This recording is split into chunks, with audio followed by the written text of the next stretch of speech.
डनकाशी news channel, सच है तो बोलेगा। वाराणसी में all India LIC employees federation द्वारा आयोजित एक महत्वपूर्ण सेमिनार का आयोजन कल से शुरू हो गया है। इस सेमिनार में बीमा क्षेत्र के कर्मचारियों ने वर्तमान हालात और भविष्य में होने वाले बदलावों पर विचार विमर्श किया। ऑल इंडिया ट्रेड यूनियन की महासचिव अमरजीत कौर ने सेमिनार में सरकार द्वारा हाल ही में पेश किए गए बजट में बीमा क्षेत्र में 100% एफडीआई को मंजूरी देने के फैसले पर चिंता जताई। कौर ने कहा, इस मंजूरी से बीमा क्षेत्र में बड़े बदलाव आएंगे। विदेशों से आने वाली कंपनियां भारतीय ग्राहकों को अपनी शर्तों पर बीमा योजनाएं पेश करेंगी, जिससे ग्राहकों का भरोसा कायम रखना एक गंभीर सवाल होगा। इसके साथ ही अमरजीत कौर ने यह भी बताया कि एफडीआई से सरकारी कर्मचारियों के भविष्य पर भी असर पड़ेगा और उन्हें विदेशी निजी कंपनियों से प्रतिस्पर्धा का सामना करना होगा। कौर का मानना है कि इससे भारतीय ग्राहकों को नुकसान हो सकता है, क्योंकि एलआईसी जैसी सार्वजनिक क्षेत्र की कंपनियां भारतीय ग्राहकों के लिए बेहतरीन जीवन रक्षा बीमा योजना लाती हैं। सेमिनार में इस मुद्दे पर भी चर्चा हो रही है कि सरकार को कर्मचारियों के भविष्य को सुरक्षित करने के लिए पुरानी पेंशन स्कीम को फिर से लागू करना चाहिए। सेमिनार में देश भर से बीमा क्षेत्र के कर्मचारी और कार्यकर्ता जुटे हैं और वे इस क्षेत्र में आने वाली चुनौतियों का सामना करने के उपायों पर विचार कर रहे हैं।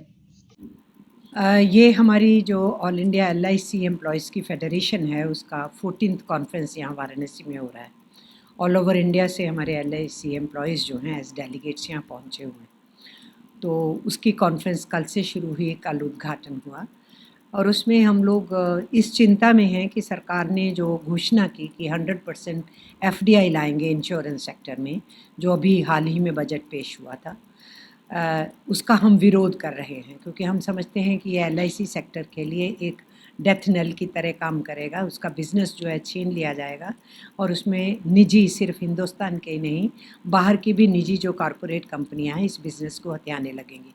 पर सवाल ये नहीं है कि एम्प्लॉयज़ प्राइवेट सेक्टर में चले जाएंगे तो उनकी जॉब सिक्योरिटी का क्वेश्चन है। सवाल ये है कि हमारा जो कॉमन मैन है, जो एलआईसी लेता है, वो सफ़र करेगा, क्योंकि जो फॉरेन कंपनीज़ हैं, इंडियन कंपनीज़ हैं, जो प्राइवेट सेक्टर है, जो बेनिफिट्स मिलते हैं हमारी पब्लिक सेक्टर एलआईसी से कॉमन मैन को, वो नहीं मिलेंगे।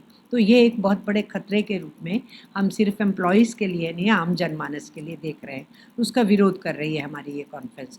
पूर्वांचल की खबरों से जुड़े रहने के लिए आज ही सब्सक्राइब करें हमारा यूट्यूब चैनल डनकाशी और हाँ, लेटेस्ट अपडेट्स के लिए बेल आइकन को प्रेस करना ना भूलें। और आपके पास है कोई जानकारी या है कोई सूचना तो हमारे दिए गए नंबर पर आप हमसे संपर्क कर सकते हैं।